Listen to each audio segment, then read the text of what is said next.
And record. Thank you. And we're on. Good morning. Good morning. Morning. So this is our first run. This is the COVID-19 Pacific Islander response team, and this is our first of a series that we're going to be doing. Our guests today, well, actually, let's talk about what we want to do with this series before we get into our esteemed guests. Naki, do you want to kind of talk through what we are going to be trying to communicate in these series of broadcasts?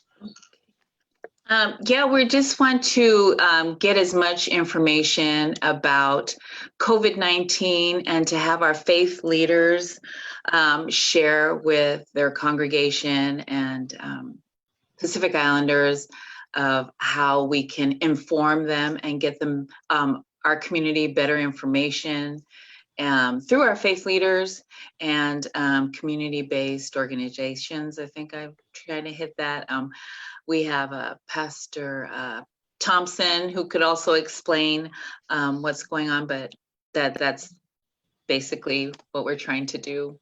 Yeah, so what we're trying to do, exactly what Naki said, we want to connect with the faith community. And since it's such a big piece of the Pacific Islander community, specifically the Samoan community, it's such a large piece in our lives that we want to use this as kind of a median to reach our people and the faith leaders in the groups. So we aim to do this. We're not sure. This is our first show. We do want to do a series. We know that information changes so quickly that doing it 1 week and then waiting a month is probably too long. So we want to get this to be a regular format that's out there and a regular source of information for our people. So that's the goal. And we are going to go ahead and introduce our two guests that everybody can see on the screen. Go ahead, Naki. First up, we have Reverend Sakayo. PK Thompson is a Samoan clergy activist and theologian, which is secondary to his role as a husband to wife Maylin and father to their 5 daughters. He is an alum of Kananafo Theological Seminary in American Samoa and holds master degrees from Columbia University's Union Theological Seminary in the city of New York and Boston University in Massachusetts. He is currently a PhD student at Claremont School of Theology in Claremont, California, while also serving as head pastor of the Dominguez Samoan Congregational Christian Church in Compton, California. His scholarly work accentuates the theological discourse, indigenous culture and wisdom, and social justice issues of Samoa and Samoans in diaspora. His ministry encourages people to be change agents in the world by invoking a more socially conscious ethic of Christian practice. Pastor Thompson, turn it over to you. I'm going to introduce our other guest real quick, and then Pastor's going to start us off. So also with us is Dr. Malik Fuuima Ono. He is an MD at the Skagit Valley Hospital in Northern Washington. Dr. Malik Fuuima Ono is the Associate Chief Hospitalist at the Skagit Valley Hospital in Mount Vernon, Washington. He serves as a core faculty of the Internal Medicine Residency Program and adjunct clinical professor for the Pacific Northwest Medical School. He is board certified in internal medicine and has been a frontline healthcare provider since the onset of the pandemic, taking care of COVID-19 patients in their health. Dr. Fuimaono Ono is Samoan. Welcome, doctor. Thank you. So there's our two esteemed guests, and as you know, Pacific Islanders start their events and their gatherings, we like to start it off with a spiritual note, with a prayer with Pastor Thompson. Yeah, thank you. I want to greet all of you who are listening in and watching from wherever you are in these United States and globally. And I also want to thank the Poly by Design crew and folks, Carl and Naki, also Dr. Fuimaono for being here this morning. It's hard to get people. Saturdays are usually assigned to specific duties and things that need to be done that can't be done throughout the week. So I'm very, very thankful that folks are able to join us today. And as you know, as we do in Samoa, we always start off. I will say a prayer in our Samoan language, and then I'll give it over to our host this afternoon to sort of break down the discussion today. Se tato talo. E langona le anganga o le whaaftai le nei tai au fou lo mātou matai siri. Ia ona o le o mātou al whai whanunga le lei mai lau fio. Aftai lo alofa maluanga le lei sa e malupuipuia o mātou tangata a o mātou tō whai o mātou moenga a o lea wa e to e whaopopo mai se aso fou. O e sila fia voi le nei aso ma le nei taimi le atua. O le a mātou saungi atu e whasoa, e mātou te soalau pule i a wāfo i se le leinga o lau whanau ma o tangata Samoa i so se tafa lavo le nei ke lope o lātou nofo mau ai. Mātou tālo le atua ma le anganga le whaaftai o no i lātou u ofo ina lo lātou taimi. E mātou o mai whaatasi, whasoa i a mise fo i a se tasi o alum whanau o lo wātu nuu se tasi o le i fo mai. Ua mawhai ona mātou whaatasi. Ia mai se fōle nei whaalapo tonga o le polypite sign wa lātou whaavanoa. Ia tūlanga masani fōi masitaimi i lunga o penga ta whailangi. E mātou te whaasoa ai. Wa e sila fia le atua. Le nei vai tau ua mātou whiangai ai ma le nei whaamai sa wā le tuai. O le mātou te talo ma le mātou tau mawhainga le nei asu. Ia mātou tau mawhai e whaasoa I o mātou tangata ina ia pui o lātou ainga, o lātou mātua ma o lātou whanau. Mea uma o lātou noina le nei hawhiawhia, mātou tatun. Ua whapa ia mai lau fio le atua. Awa o le tau mwhainga ina ia mātou ia saonga le mū ma tafi e sea lau fio le nei whamai I se taimi wawe mai. Mātou talo le atua, awa nei vi ia o mātou tangata. Ia mātou tau mwhai pēr le atua ina ia maua sevi inga o lau fio. Ai mai se, ina ia le lei, ma saonga le mū, ma manuia o tangata, I whea lava se mea o lātou mai mua mai ai. Ni se man ia leo o lau whanau, mangalo sa mātou vai le atua.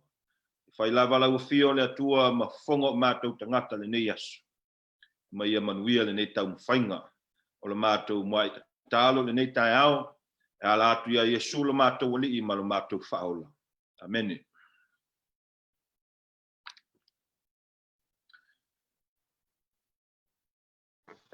Thank you, Thank you, Pastor. Pastor. So also joining us a little bit later in the broadcast is going to be Benjamin Powell. We thought it very important to let people share their stories and their journey with COVID-19. So having the perspective of hearing a Pacific Islander talk about their story about being diagnosed with COVID-19 and being in the hospital and going through the journey that Benjamin Powell went through. We are very blessed to have him on later in the show to talk about that from his own personal perspective. So we will have him on here in a little bit. We wanted to get through a few things with our guests. And I think that, you know, one of the big things that we're talking about really in the bigger sense of it is the pandemic COVID-19 and what is the effect on the community. And I think that when we look at things that are extremely important to the Pacific Islander community, our communal events, you know, celebration of life, celebration of events like graduations, weddings, family reunions, funerals, celebrating life after it has ended. And our spirituality is so big in our community that those are the pieces that affect us that I think we can all relate to. So kind of digging into how COVID-19 has affected us. We wanted to take, kind of two different looks at it, at kind of a spiritual perspective. And I guess I'll start with Dr. Fuimaono Ono. And maybe you could talk about how you maintain faith personally with COVID-19 and so many different, I know that Washington has had different levels and different phases of opening and reopening and those kind of things. How have you gone about maintaining your faith personally with COVID-19 and all the different kind of moving parts there are to it, Doctor? Hey, thanks for the question. Yeah, it's very difficult. When the pandemic started, though, we didn't know how long it was going to go for. We all know it's still around. A lot of people are tired of the COVID, but unfortunately, the virus is not done with us. So it's like you said, it's hard to maintain energy and going to work day in and day out, thinking, at any point, eventually I or somebody in my family will eventually get it.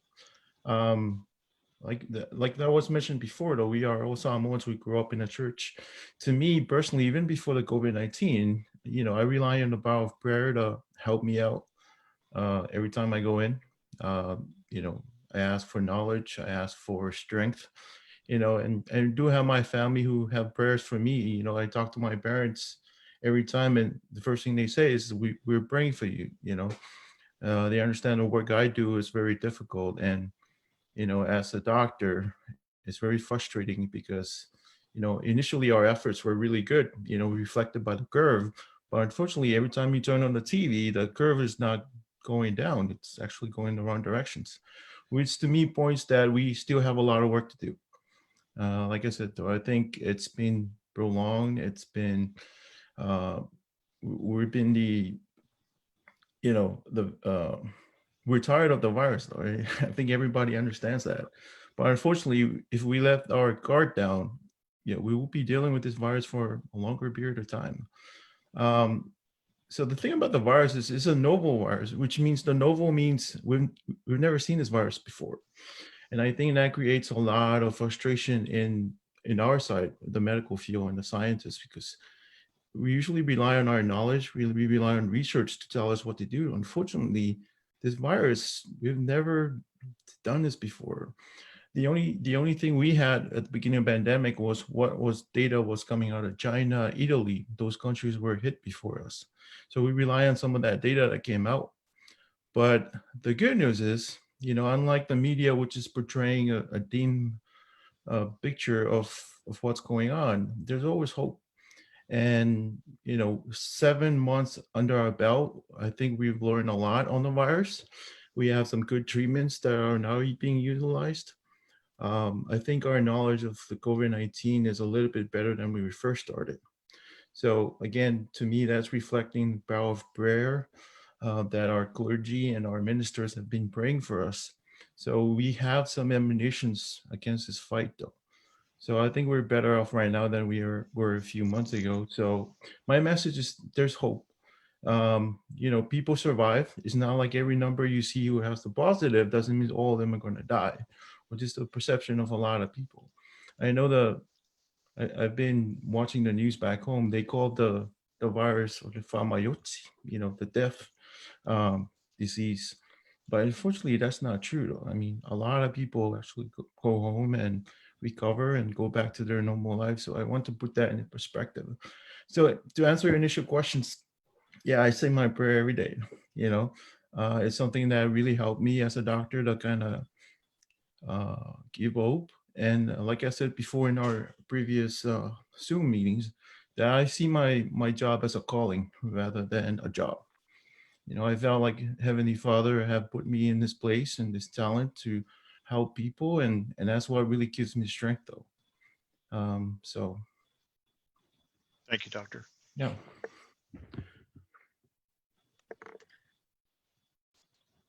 Go ahead, Carl. Uh, Pastor, you're kind of in a unique position, and I think that's why we had Dr. Fuimaono Ono go, because he's on the front line, but he's on the front line from the medical profession and that perspective. And there's a lot of moving parts when we're talking about our faith and how we practice that, especially with, we talked about that with Dr. Fuimaono Ono. There, we're open, we're not open, we're in phase 1, we're in stage 3, we're, doing all these different things. And from your perspective of running a church and having a congregation and answering questions about COVID-19, how is that dynamic for you, maintaining your own spirituality and then leading the church as well with COVID-19? I think that's an important question, and I thank Dr. Fuimaono for his testimony as well. Right. I was just on a similar platform about 2 days ago, and the discussion was a nationwide discussion about the effects of trauma in the light of COVID-19 right now, and how people are experiencing trauma in very different ways, how trauma is reawakened in the light of these closings back again. So there's a sense of hopelessness that people feel. And I'm very thankful for the message of Dr. Fuimaono this morning, that there is hope. But I think that hope is very reliant on our sense of agency, on the way that we take control of how this virus spreads. And I think that's the message right now. Us as Pacific people, as Samoan people, we are a very resilient people. And we have had a past. We've dealt with colonialism. We've dealt with a lot of different things. And all of those things in our past have helped to strengthen us. But it is our foundation as people of faith, as people who believe in a strong spirituality in God, that has made us persevere throughout the many things that we've experienced. And I want to say, as a pastor of a congregation, it's always been a difficult situation for me to close the church. And I think people get the wrong idea or misconception about what it means to close the church. And for me, it's always just meant about closing the infrastructure of the church, which means closing the building. The church is still going. The church continues to thrive. The church is more relevant in today's times than it was prior to COVID-19. As we know, as Tangata Samoan people, it's our faith, o tatou fatuatua, e tatou te fa'amoemoema, matua iai. So that's the message that I've always, tried to bring across to my congregants, the people of my church. It was hard for me to open back up. As just a little bit of a background, I did open up when the city of Los Angeles, gave us the green light to open back up. But as soon as I saw that the numbers were starting to rise again, I made the call about a week and a half, 2 weeks ago, to close back down. So that was difficult. But I think I prepared my church very well to know and to be expecting, these sudden shifts and changes, in the way that we worship. And so that decision from the local level, from the local perspective, I'm very fortunate that I have a church that's understanding. And I think it's up to the pastor to be that voice of understanding and to communicate information in a very responsible way. Hence the title of this segment, which is a responsible faith. I think today we have to have a responsible faith. And what does that mean? That means for me, listening to the health professionals. As a pastor, sometimes I got to take, the back seat and just listen, and absorb all the information from folks like Dr. Fuimaono, and also here in my region, we've been very fortunate to have Dr. Reynald Samoa, who has been sort of at the forefront of advocating and disseminating information, leading some of these, but also communicating with faith leadership, And so responsible faith to me looks like, you know, getting on Zoom calls with some of these nurses and doctors and listening to what they have to say. I know, you know, in our community, it's very difficult for religious leadership to step out and say, I'm going to listen to, you know, these folks over here to get some sort of information and being more informed about. But I think in a time like this, when we're dealing with the virus, and none of us are health professionals or doctors, that we need to consult. And so for me, it's been all about, you know, being, you know, consulting the help from folks like Dr. Fuimaono and others around the country who do this full time and who are looking out for the best interest of our people. As they do it on the physical side, we do it on the spiritual side, and those things need to work together. Awesome. I mean, great points. When you talk about being responsible and making a decision on your own versus following necessarily the city's guidance that you can open, but you felt that it wasn't safe. So in the best interest of your congregation, you made the decision to close. Did you gain most of that information that you based that decision on locally? Did you get that information locally, or like, I know you talked about Dr. Samoa is a source of information, but where did you get all of the information to make that educated decision to close, even though the city was saying it's okay for you to be open?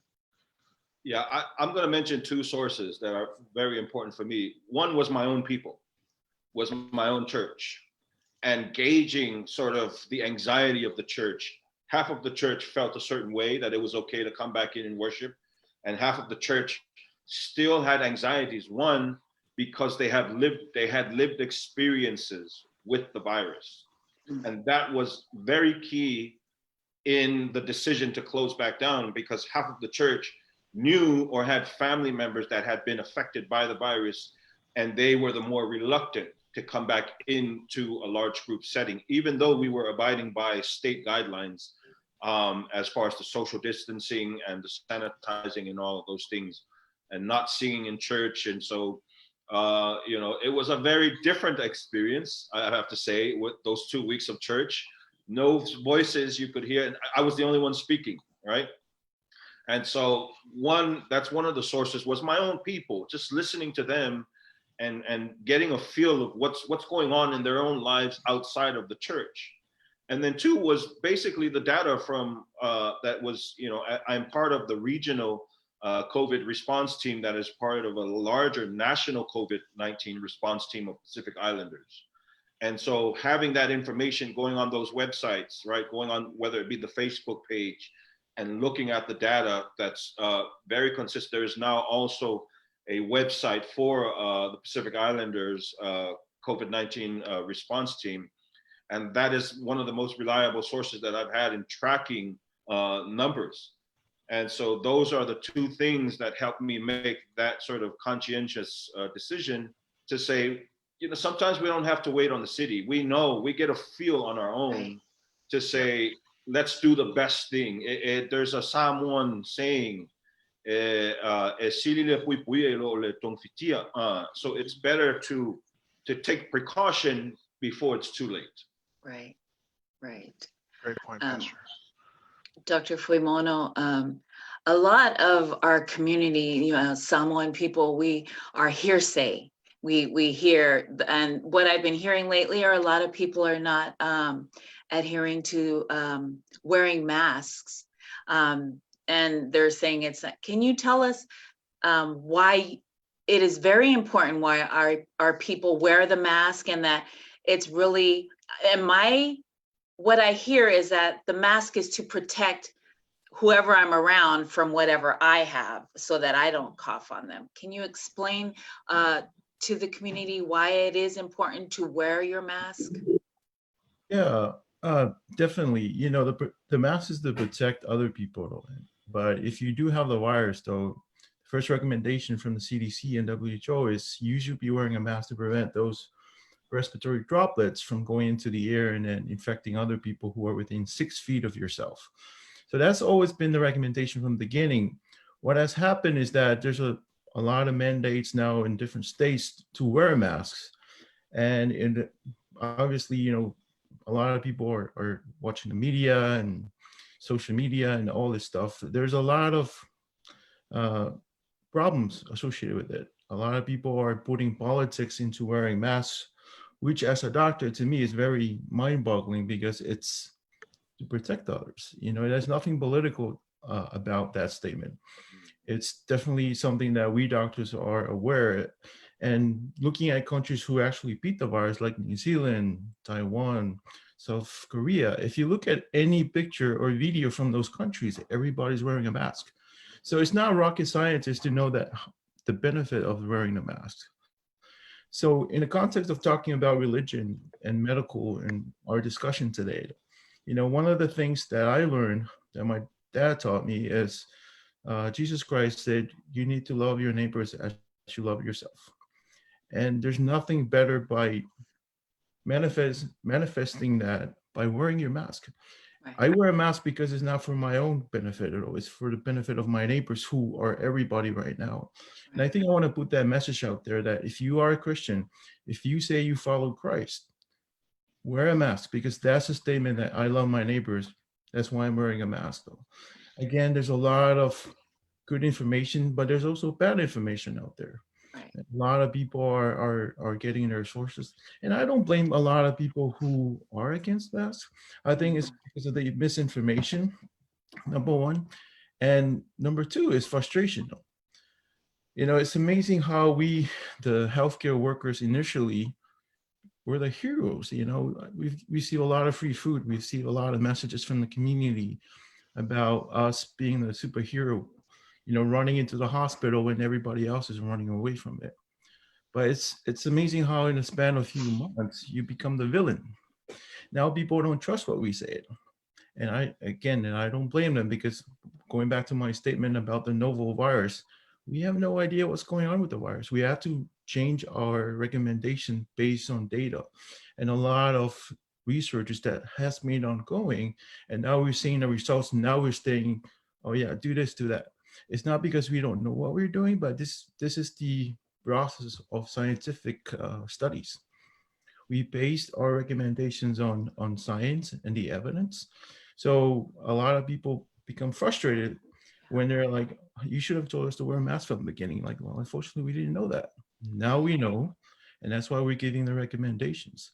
So like I said, a lot of people have a lot of information out there that might be good information and bad information, but I advise people to talk to your doctors. We have been trained for this pandemic all our lives.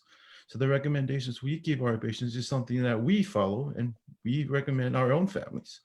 So I wear a mask every day. There's a lot of misconceptions about the CO2 issue, that the air goes in, the oxygen goes in, and the CO2 doesn't come out.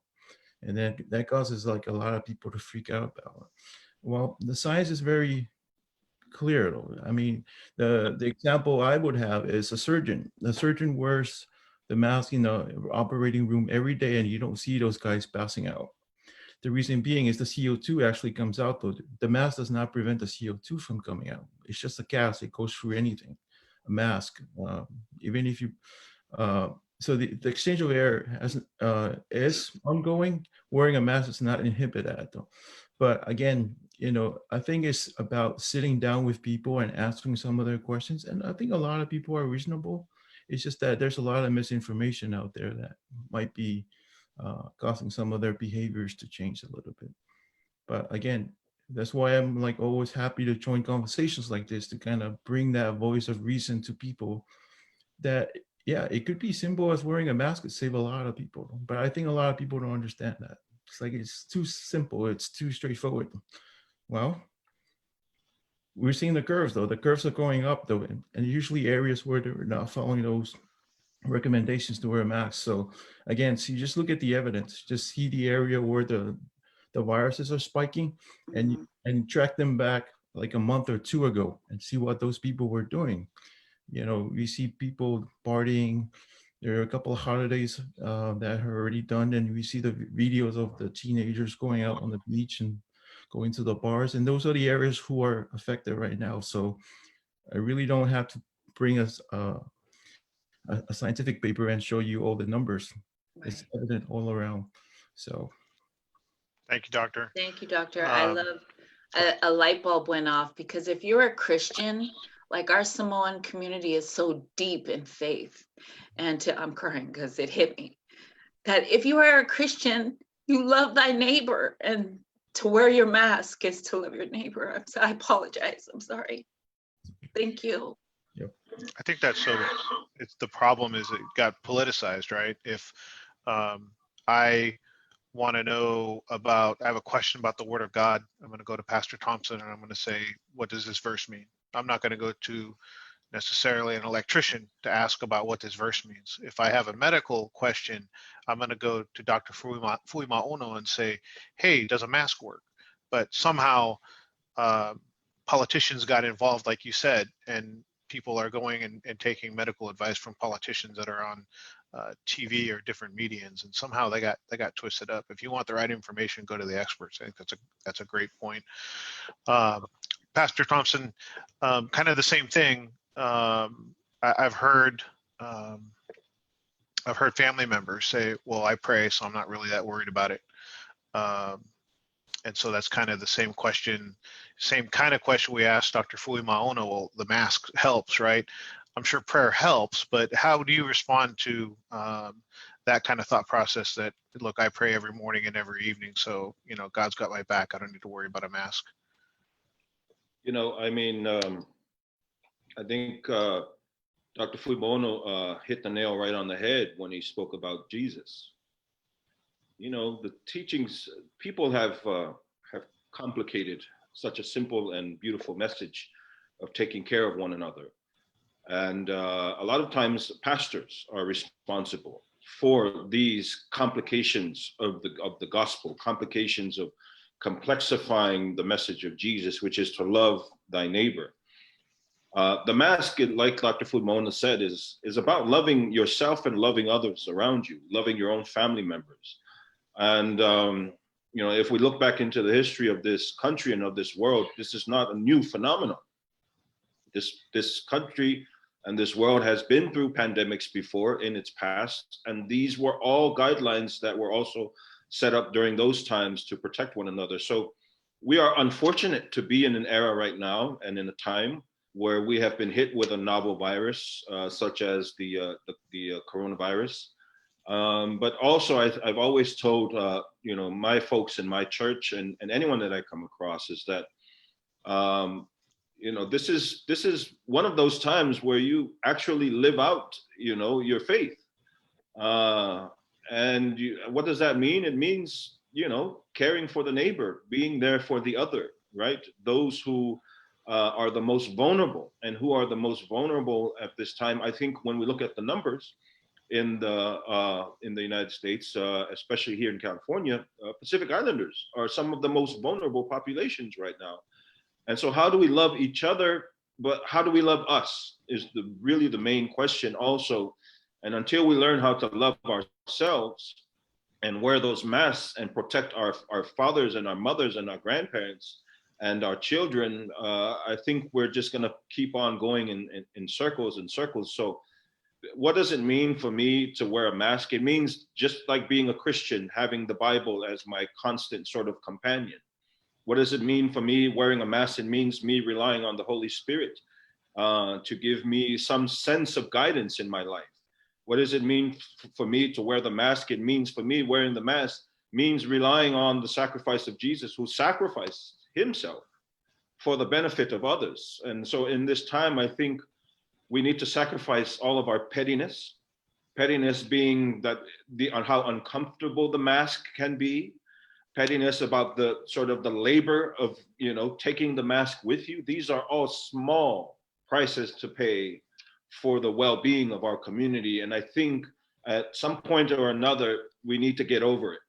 I think at some point or another, we need to stop being petty and look at the larger sort of future of, because in reality, if we don't abide, this could be another year. This could be another 2 years of this same sort of, way that we open and shut. And as Dr. Fuimaono mentioned, it's really up to us. And another thing is, a part of being responsible is not spreading misinformation around, you know.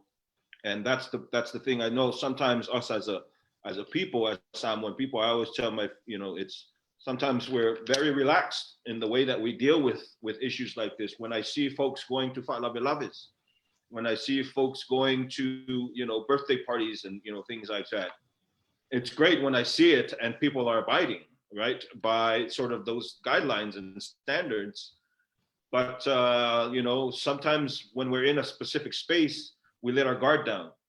And I want to give testimony today that I just recently had a family member, a very close family member of mine, you know, who wrote me and said that his wife had tested positive, and his whole house is going to be, you know, going to take the test to see if they've been affected as well. But it is in that sort of vicinity of, you know, being around so many different people. And I've always heard this from the medical professionals, is try to keep your germ circle as tight as possible.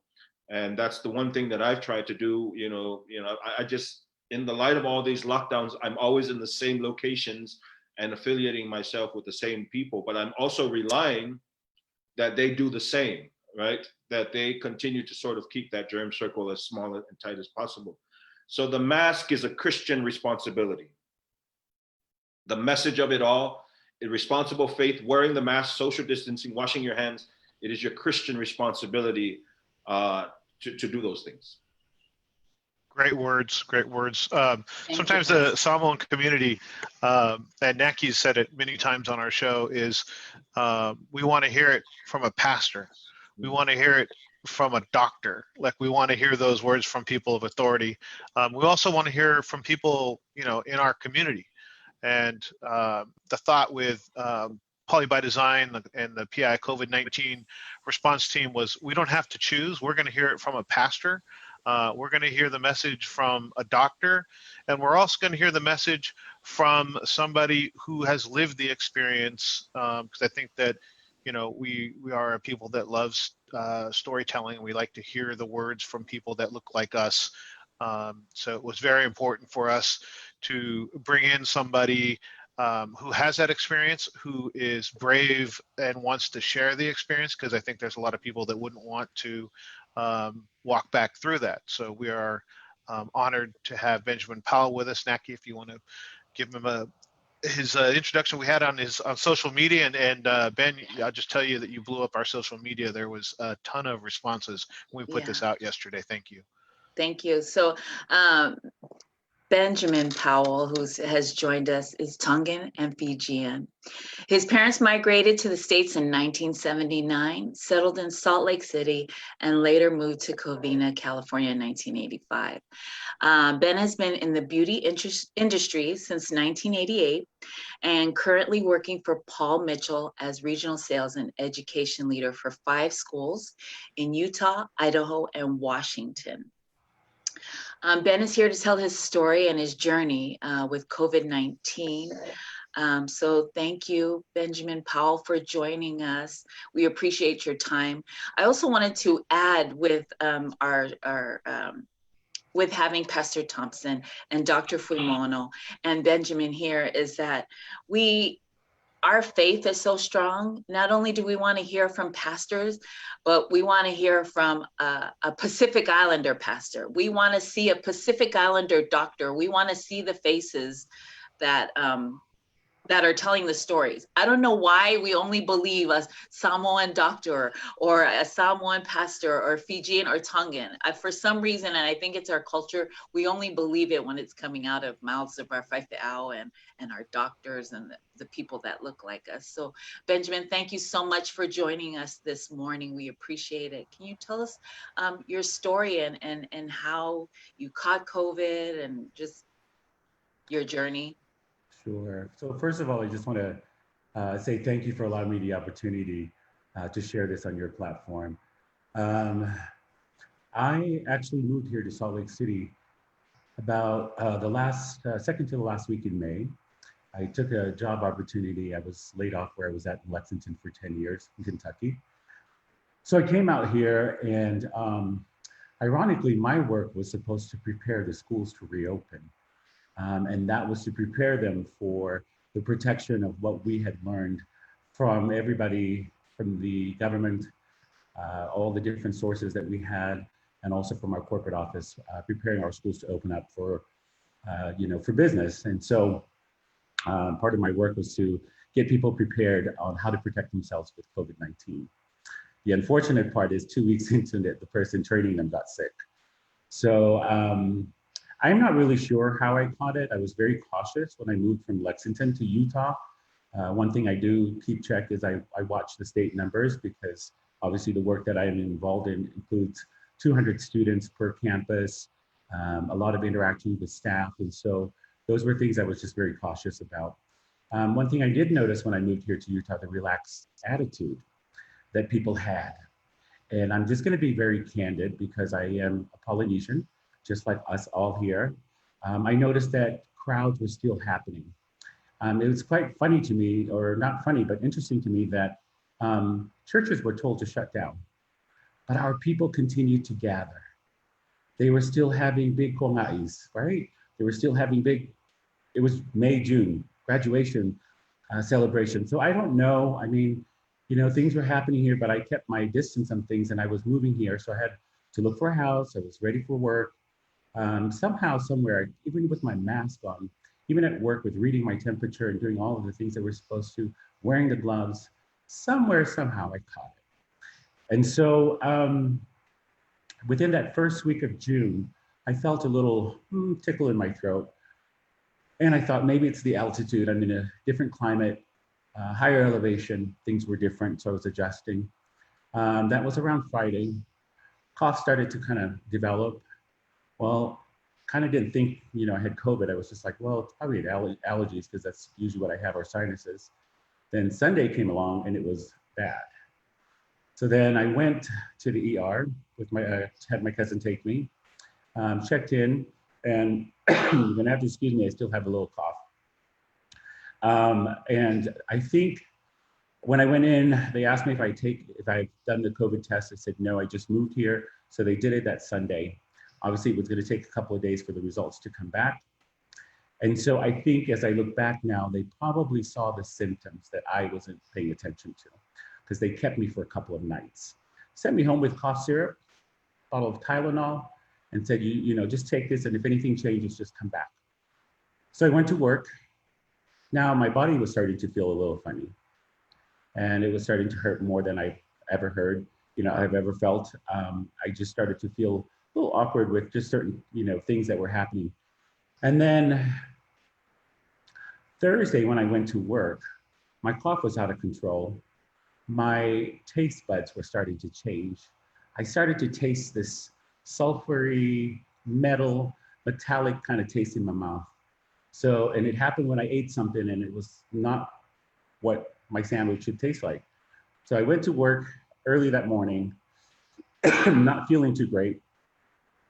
And should have not gone into work, but it was my second week. I didn't want to look like I wasn't going to make it. I think we're just one of those people, high tolerance for pain.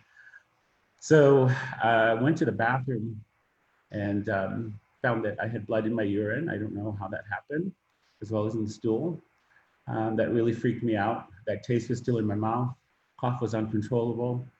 And at that point, I said, I think I have something. I need to figure out what's going on here. So I drove back. It's about a 30-minute drive back to my cousin's house. And she took me to the ER after an hour of just sitting there trying to get myself together. Well, this is Thursday, and that's when I went into the ER. And what I didn't know was what the ER doctor had told me, that I had pneumonia, viral pneumonia at that point. And also my test results came back and that it was positive. So there was nothing she said they could do for me in the ER. Basically, my lungs were starting to fill up and my breathing was going to be affected next. And I realized that maybe that's where all this pain is coming from in my body. So within 15 minutes, I had to make that call that I never thought I would have to do. And it was to call my brother to let him know that I don't know if I'm going to live, because of the fact that she told me specifically that if I didn't come in, I could have probably died. That's how bad my case was. So anyhow, they took me to ICU. Immediately, I was on the overflow oxygen right away, just trying to breathe. The next morning, they told me that I was going to get intubated. So basically, I had the whole works. I was on a ventilator. I was tube fed. I had the tubes in me. And it all happened so quickly. And I'm a healthy person. I'm 50 years old. I don't have any medical issues. I've never actually been in a hospital to lay down for surgery for any extent of this. And I was shocked. But I don't know, I just had the strength to figure out that I got to stay positive. And my mind started to shift because I'm too young in my thoughts to really, you know, think that my life was going to be over. And when I came to after the surgery, my hands were strapped to the bed. Everything was just exactly what you see right now on the pictures. I still had the strength to take pictures, but I wanted to photojournal my journey because I remember family members of mine that got sick and they were ashamed to share. So they quietly went home and others got sick. And I didn't want to be that person. I wanted to share something that I hopefully can get out of this that will help save people's lives. Because my work and what I do, I feel I'm a servant of the heart. So I feel that's my job and that's my responsibility. And so when I went through all of this and I came out of the waking up from the procedure, yes, I was in pain, but I knew I was aware of what was going on. It was almost like my mind just went right back to what the doctor just told me. There were things that they told me that I needed to be aware of, complications that might arise even though I'm healthy. Respiratory infection, lung could get infected. Just things could evolve and, you know, just for me to be aware. So I had to text my brother, but I wrote a note to the nurse and I told her, just keep my phone charged. I'm quite aware of what's going on. I'm alert and also I'm alive. So I'm okay. And I'm gonna have strength in pushing myself through this. And so the doctors really helped me understand where I was at. With all this, I had mentioned that I had this in for 7 days, but as I reflect back and I look back, it was actually 13 days that I was tubed and laying in bed. I could not move. My body just started to weaken and I watched my legs, and I'm a stocky, typical Polynesian, thick legs, arms. I just watched my body go down. And I was starting to think, oh my, the next stage is gonna be my strength. I'm gonna lose it. And so after the tubes were removed, the next obstacle was the muscle in my throat collapsed. So then I couldn't eat. I was being tube fed, but I went through all of this not knowing that things were just gonna keep laying out for me. And so I had to go through therapy. I had the tubes removed in one day, that morning, on that 13th day. And I asked the nurse, just keep my phone plugged in. I'm going to just use it. So she came in, they came in to do my, vitals and all of that. And here I am at 1 o'clock at night with my phone, just trying to record myself to hear my voice and just to hear a sound.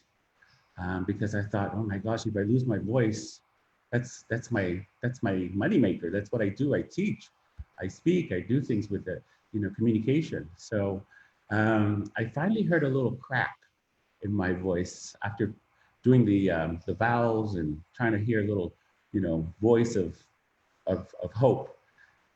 Next morning, they came in and I said, good morning, smile, and, give them a big Pacific Island smile of greeting. And they were shocked. They said, wow, your voice came back so quickly. And I said, well, it's not strong, but it's coming back. So they said, well, we're gonna still have to do, therapy. You'll still have to go through all of this process of learning how to also swallow food because your muscle is not working. And also with your breathing, you're not up to par with your oxygen level. And so I had to work on this. I'm sure the doctor knows all of this, as I had to learn how to swallow with a speech therapist. I had to go through so many tests to get through that. I had to get my oxygen down to a certain level to be released also out of ICU. And I had to have a certain capacity of strength. When I say I couldn't walk, they had to carry me off the bed. And I'm a person who used to work out and run 2-3 miles, walk 2-3 miles every other day. Again, no health issues. So I finally made it through all of this through ICU, and I was then moved to the recovery unit. And I really stayed focused. And I will say this, exactly what I heard the doctor said, an unknown virus, and my hat goes off to them because they are dealing with something that is unsure and it changes. It's almost like a moving target from what I was told. And so I asked a lot of questions when I was able to talk. And I wanted to find out from them, if I make it through this, what should I share? And what should I tell people? And they all said, and when I say all, I had many nurses, many doctors, wear your mask. Wear your mask. It is transmitted through saliva. Wear the mask because it will protect you, it protects your loved ones and everyone around you. And so, it still puzzled me that our community still doesn't understand that sometimes. And I understand that we have to greet each other, right? But it doesn't make you less of an island or less love for your family if you don't greet them that way. So after the recovery, I started to put some things together that I thought I'm going to share a video. And through my recovery, when I stayed in the recovery unit, I really realized that's when I realized I have to really push myself. I don't have the attention as when I was in ICU. I was quite spoiled, even though I was in a very bad state. So then when I came to that recovery room, I listened to the doctors and I listened to everything the nurses and the specialists told me. Breathe. Learn how to breathe to open up your lungs. And every morning you're going to get up and you're going to walk. And you're going to do things that you're going to need to do to strengthen yourself. And I understood that they're doing this because I'm going to go home and I'm going to have to do this again. And so when I came out of ICU, I think I was at 5 with my oxygen. And within 4 days, I got it down to 2. And I was able to start walking and I was pushing myself. So they'd come in the morning, I'd have my music going on my phone. My hands were moving and I would push myself off the bed. I took the walker and I walked. And I did exactly what my therapist said. You got to walk, you've got to open up your air and you've got to breathe. And you got to balance yourself and do what your body can do, not what your mind wants to do. And that's something I had to discipline myself because I could see the distance from my bed to the wall. And in my mind, I was like, well, I can do it. Well, 3 steps into it, if I was walking the way I normally would walk with where I'm at with my lungs, I was out of breath. So I had to learn how to rebuild my breathing habits to support my lungs where they're at, as well as increase my strength. So I don't think people understand that it's not just a cough sometimes that you get, or maybe just, lack of taste in your mouth or fever. I just think that message that I really want to put out to the Pacific Island community is exactly what the pastor said and the doctor said. If you love yourself and you love your family, protect yourself with them. Wear the mask, wash your hands, social distance, and perhaps maybe put the gatherings on pause. It's okay. It's better to celebrate later on when you're alive rather than end it because you're trying to get everybody together. And most of the time we're doing things to show everybody else. So I feel that I think people need to really take into consideration that we are going to be adding to the numbers that's increasing if we don't change our behavior. I've spoken on the Tongan radio station, Interfaith. I've spoken on a local station here, a radio station for the Pacific Island community, to just understand, just put everything on pause. There is a virus that's moving around that's going to take care of you in a way that you don't even know. And I, who was very careful, caught it. So right now I'm in the recovering stages. I came out last Tuesday and I have definitely improved a lot. I did put my oxygen back on because I'm talking and sometimes my oxygen drops. And so right now, my oxygen saturation level is averaging between 94 and 95, which is, I think, pretty good from where I was at. I mean, last Tuesday, I went to a hotel and checked myself in. My cousins, helped me. I couldn't have anybody just pick me up. I had to have somebody who's been exposed to this pick me up. That's the other part to this. And so I had to figure it out quickly because even though I had a lot of family, I can't just have everybody pick me up. And so I've been on my own in my apartment, and I've been working very hard on my breathing, doing everyday stuff, walking, working on my development of my breathing so that I can move off the oxygen and just really fall back into regular life. So I hope the message of what I've gone through rings loud and clear in our community, that just protect yourself. It's going to protect so many people by wearing the mask. And just follow what the medical advice is. I don't care what political stance you're on. So. Right. Thank you, Ben, so much. We have a question. Manufo Lienga Anuai asks, how long was this process for you from hospitalization to being discharged from hospital and therapy, as it's evident you are still recovering? So I was in the hospital 4 weeks. Oh, wow. Yeah, basically, I was in the hospital for almost 4.5 weeks, and I came out. And my recovery right now, I'm in quarantine. So that's 2 weeks. But the reality is, quarantine doesn't also, what I've learned, doesn't mean you're done and over with. And so now I'm being very careful. I've had family members come by to drop things off. I can't afford to be sick again, and I don't want them to get sick. So I'm being very careful because I don't want to get an infection. I don't want to get a cold. I don't want to get the flu. I don't want to get a fever. Right. So I really am very careful at home. I wear my mask when I just walk around outside of my apartment just to get some fresh air, which is the other part when you're recovering, because I've been in climate control. And when I go outside, that's the other part. I have to learn how to breathe. Dry heat, hot air, it affects all of this. And so those who've gone through this, I'm sure they are aware, but those who haven't, I hope this message rings loud and clear. Yes, yes. Thank you so much. Dr. Fuimaono, David Utuone has a question for you. He says that I read that contracting COVID-19 heightens symptoms of other conditions folks might not be aware of that they have. Do medical professions have the capacity to treat all diagnoses a person may have, or is the common practice right now to triage and test and treat COVID only? First of all, I have to compliment Benjamin on his story. Yes. Very powerful. They usually say a picture paints like 1,000 words, though. So great job, Benjamin. I hope you recover. As you say, your story is going to hopefully reach a lot of people. It's funny like how we scientists and doctors speak to the mind and knowledge of things, though. We use numbers, we use studies to kind of convince people, but nothing speaks to the heart more than hearing stories of people like yourself. I was always thinking, because when you see coronavirus in the media, it's usually that small ball with the crowns on the top. Actually, coronavirus looks like Benjamin. It looks like our loved ones who get tested positive.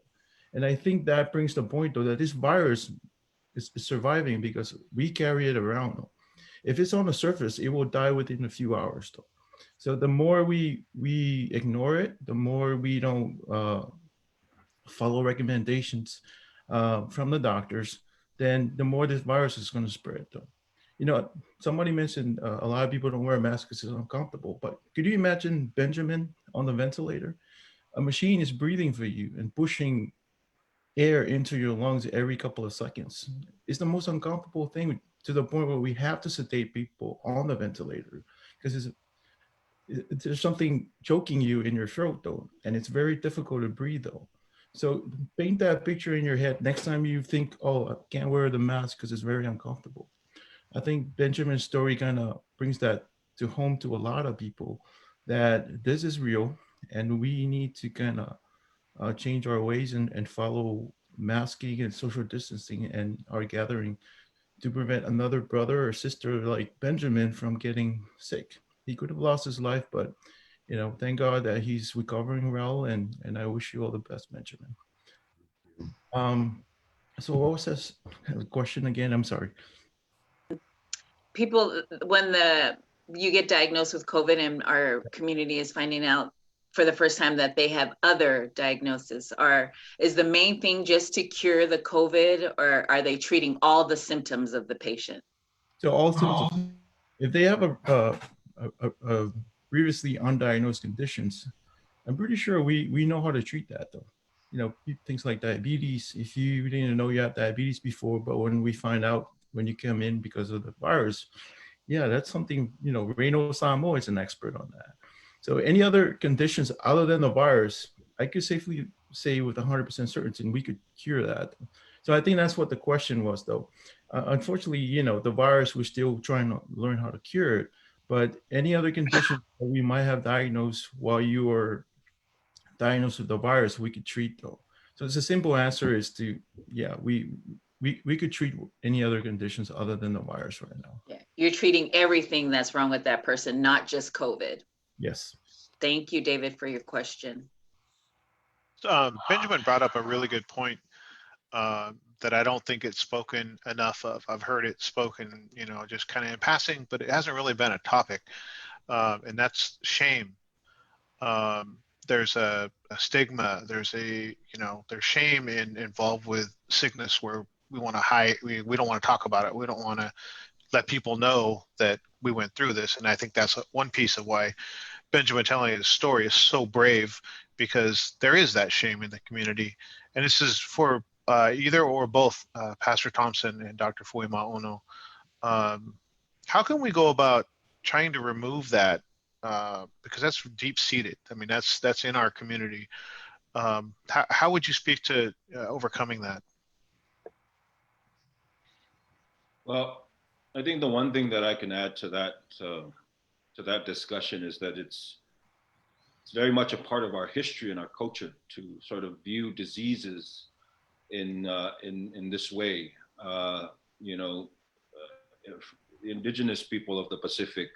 Let's go back to Samoa. When the 1916, 17, or was it 18 flu pandemic hit, the people that were in charge of Samoa then made the people, the locals, very, they were meant to be ashamed. They were made to be ashamed.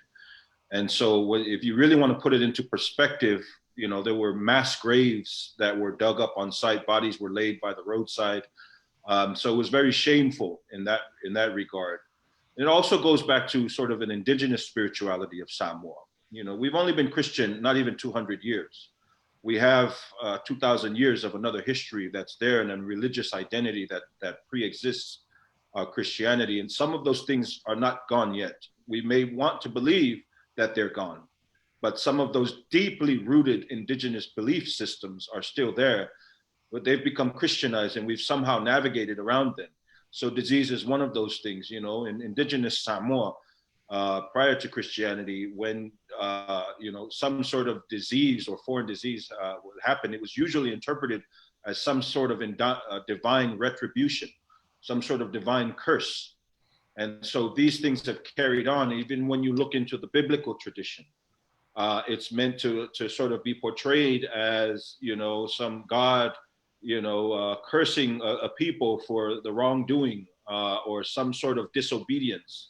And these are themes that sometimes even pastors pick up on, and we have to be very careful on what we preach, because sometimes you can preach it in one context, and when it comes to another context, it may work against you in that regard. So this is why it's important to have a responsible theology, be responsible behind that pulpit, and not be careless and reckless when we preach things like this. But I want to say, as a pastor, as a leader who believes in a responsible faith, this disease, COVID-19, is not some sort of divine tool of retribution for some humanity's sin, or whatever it may be interpreted as today. I think that things happen naturally, but I think that things happen and can become a way for us to sort of revisit ourselves and to look upon ourselves at what are we doing wrong? Why is this disease spreading? Why has the disease happened after all? What is our relationship with nature and the natural world? What are we not doing right? And I think they can become instruments of a better relationship that we can have with each other and with our faith. And so this is, for me, the notion of shame is something that's very, very difficult. And as Benjamin has testified, and also Dr. Fuimaono and all of you, a lot of our people are out there who've had it and do not wish to come public with this information. And I think we have to be very patient with them when it comes to that. But I do want to applaud and encourage that more folks like Benjamin, who have a very different understanding and a lived experience, come forward, because right now it's really about survival and bringing these numbers down. And if we can get more people to hear from and listen to their testimonies, just like Benjamin, I think it sends a much more powerful message out there to the masses of our people, wherever they are. But shame is something that's deeply ingrained in our culture and our history. I just Thank you, want to Pastor. add, there's stigma around the virus, right? If I get tested, though, a lot of people hide away and they don't want their neighbors or their church to know about it. That's a normal response, a natural response. But let's look at it this way, right? If we were saying in the beginning, wear a mask if you have the COVID, that's probably the reason why some people don't wear it, because they don't want to be labeled as the one who has it. But now with the message of everybody wear a mask, I think it's going to ease that stigma. If everybody wear a mask, because if you go outside wearing a mask, nobody's going to label, oh, that guy has it because he's wearing a mask. So I think that's another way of pushing the massive mask wearing campaign to kind of help our friends, our brothers, our sisters who have it be less stigmatized if all of us wear a mask. Again, I'm Samoan and grew up in a culture. There's always that stigma, growing up, the most of our behaviors is determined by us, looking a certain way or a perception of our neighbors. I don't want to wear that. They're going to make fun of me because of that. So it's funny, how we grew up in a culture where our behaviors is depending on how people perceive us. And that's something that I don't think we could change, though. It's so Samoan, it's so Pacific Islanders for us to kind of have that. But in the era of COVID-19, we need to kind of change that. I think this is a time for all of us to get together and say, we're here to fight this virus together and stop the stigmatization of people who have the virus and actually follow, like I said, follow what Jesus Christ said and love our neighbors. One of the things I was thinking about, and I was asked this before last week by our task force here in Washington. It's like, Dr. Fui, what do you think of people who say Jesus is going to save me? I don't need to wear a mask, though. To me, though, it's a simple message, though. It's the same as wearing your seatbelt when you're driving. A lot of people just follow it because they know it saves life, though. So for them to kind of question when we say wear a mask, though, and saying Jesus is going to save me, it's like walking on a bridge, though, thinking that if you fall, he's going to come down from heaven and save you. To me, that's really pushing it to the point where it's almost crazy, though. Our message is so simple. Just like wearing a seatbelt, wear your mask. It's going to save people's life. As simple as that. We're not questioning your faith. We're not saying that your faith is weak if you wear a mask, though. It's not a question of faith. It's not a question of politics. It's about saving people's life, though. And that's why Benjamin's story is so powerful right now, because if he would have wear a mask, even though he'd follow precautions and do everything that was supposed to be done, a lot of our loved ones who have passed on could still be here with us. Each number that they quoted on social media is a person who was loved by his family, is one of our brothers, one of our sisters, and then we honor them by trying to save as many people as we can right now. And this is the time to do it, though. The University of Washington had a prediction: if everybody wear a mask right now, we could save at least 33,000 people by October. And those numbers are real. If we could act on it now, which is the message we're knocking on the door on everybody, we're going to save a lot of our loved ones. And you know, again, Benjamin's story and the spiritual side of the message is I think is very important. And I'm hoping a lot of people will hear us and follow what we're saying. Thank you. Thank you, Thank Dr. you, Doctor. Fuimaono. Well, we have Wow. flown through our hour, which is always the way that it goes with great conversation. Before we do how we do in closing an event, are there any points that I know there were some points that we all brought to the show today, and I want to make sure that we got what we wanted to talk about out there, especially Benjamin. Thank you so much. And I spent some time, so people know, I spent some time on the phone with Benjamin, and it was maybe 10 minutes, 10, 15 minutes. And he was working hard in his breathing to just go the 10 or 15 minutes. So I know I can understand how much today took out of him, because he was talking for quite a long time. So Benjamin, we appreciate everything you've given us, your bravery, you're willing to share and be open and honest with us. Thank you so much. Yes. But I wanted to throw that out there. If there's any topics that people brought into this Talanoa that we haven't spoken about, I want to make sure that we get it all on the table. Just real quick, if I can ask everyone that's on, because there's up to 100 people that are watching live, if we can ask you to share this Talanoa, because so many people in the conversation in the live chat have said thank you for this information. And now a lot of people, when they think of COVID and should I wear a mask, they're going to think of Ben's face. And so that's awesome. If we can ask you to share this Talanoa, because you have a family member or a friend that needs to hear this important information. And quick tag onto that is Pastor Thompson had talked about earlier where he got some of his information to make a responsible decision on closing and opening, his functions of his church and his congregation.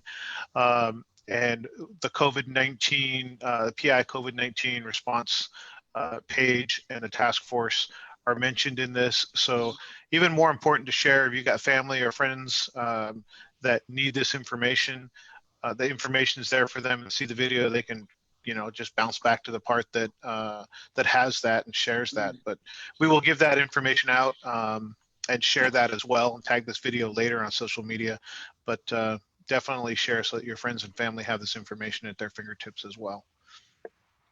I just wanted to share, if I can just unmute. Okay.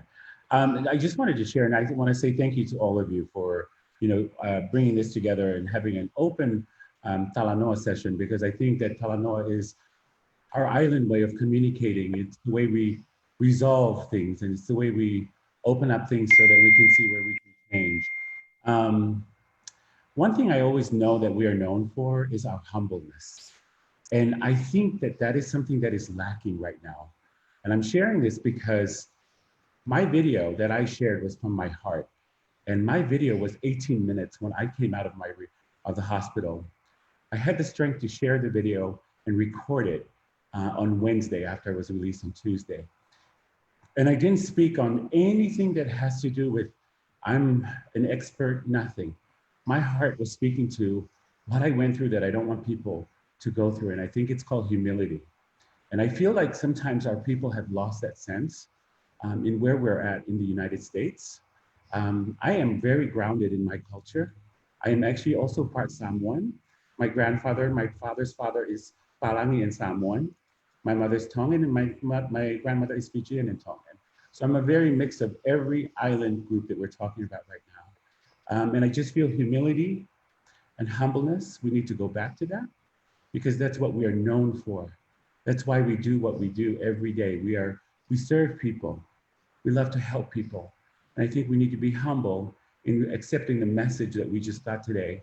My video has gone over 60,000 viewers, and I never expected that. But I'm sharing that because I'm hoping if I can save someone's life in my own story, that they don't lose. I'm sorry, but it's just emotional for me, because my life could have ended.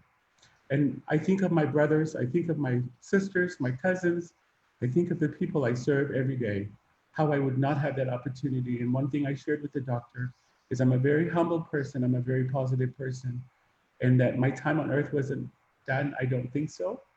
And I just want people to just resort back to the humility of who we are as people and be appreciative of what a doctor says, what your pastor says at church. That is something I shared on the Tongan platform, is that we need leaders to tell our people, because that's how they listen, is when leaders tell the people, our people tend to listen better. But we need to tell them what can happen if they just hear the surface. They need to hear the depth. So hopefully today they got a lot of great stuff out of our story and our information on our Talanoa session. And thank you very much for having me. I really appreciate it. Thank you, Benjamin. Thank you, Ben. Thank you so much. Naki, you all in? I'm all in. You all in? All right. I'm all in. All right. So I would like to say, though, to Dr. Fuimaono that really hit really hit my heart when you said, if you are Christians and in the Bible, love thy neighbor as thyself, to wear the mask because you are a Christian. So thank you for that getting crazy again, but thank you. touching words. Yeah. I mean, we're going to have Pastor Thompson close us with a prayer. My thoughts are that the Talanoa, like Benjamin had talked about, really seems to be the right median for us to talk about these things, and that it's hard for evil to live in the light, and evil lives in the dark. And the more light we can shine on it, and that begins with speaking, that begins with discussion and talking and being open and honest. I think we are on the way. So we have, I see Pastor Thompson's beautiful family behind him on the wall. Yes. We've got Dr. Fuimaono in scrubs, and we've got Benjamin Powell recovering and sharing his breath with us. So we are going to move on to our next piece, and all that is talking about our next broadcast. And I don't know if it's going to be next week or the week after or what the thought process is, but this is going to become a regular show, and it will be found on the Pacific Islander COVID-19 response Facebook page. Poly by Design will obviously be sharing that across all our social medias as well. But this is going to become a regular Talanoa, a regular conversation, as information changes so quickly that if we wait a month or a month and a half, the information is going to be dated. So we want to get a regular, consistent flow of information out to the community. I am not prepared for this because there is a national town hall coming up for the Pacific Islander Task Force, National Task Force team. I do not know the date, so we will get that out on our Facebook page and on our Instagram. And I'm sure that the Pacific Islander COVID-19 response Facebook page will have it as well. So look for that. With that, I'm going to turn it over to Pastor Thompson to bless us on our way. Before closing off in prayer, once again, I want to reiterate what this platform is for. A little bit of a sort of some information on the platform is that we'll have a diversity of different of Polynesians, Pacific Islander faith leadership, medical professionals, not only from this West Coast region, but from nationally around the country. And I've started up with some folks down in Texas and the East Coast to try to connect with some folks, also some medical professionals out in the East Coast, some doctors who are there who are Samoan and Tongan as well. And so I wanted to make sure that this is a pilot, but I think it's gotten off to a really great start. We've had some amazing medical professional advice, and also a lived experience testimony of someone who's gone through this. So I want to say thank you to the Poly by Design folks, and please look out for this, as this will hopefully be a sort of a well from where we all sort of drink from, to get some information and keep us all up to date on this era of COVID. So let's end in prayer. God, we are thankful to you for the blessings of the many voices that have gathered today, and those who have been witnesses to the testimonies, to the sharing of information. We know that we are in a time of trauma. We are in a time of crisis as we are faced with an enemy that we cannot see or touch or feel, but we know that is very present in our lives right now. We ask for your guidance, not only to push away this virus and to get some healing, but we also want to make sure that we are wise in the decisions that we make. We also want to make sure that we protect our people and that we make sure that we lift up those healthcare professionals who put themselves at risk every day, whether they be doctors and nurses, chaplains, and those who are in the grocery stores or at the gas stations, wherever they may be. We ask that you protect them, as the risks that they take on are much greater than those of us who are at home constantly. We pray that you bless those who have given testimony today, Dr. Fuimaono and others around the country who are working 24 hours a day in trying to make sure that people are safe, especially our own community. Those who are recovering, like Ben, who have shared powerful testimony today. Those who are in different stages, especially within our community, who have contracted the virus, those who have lost loved ones as well.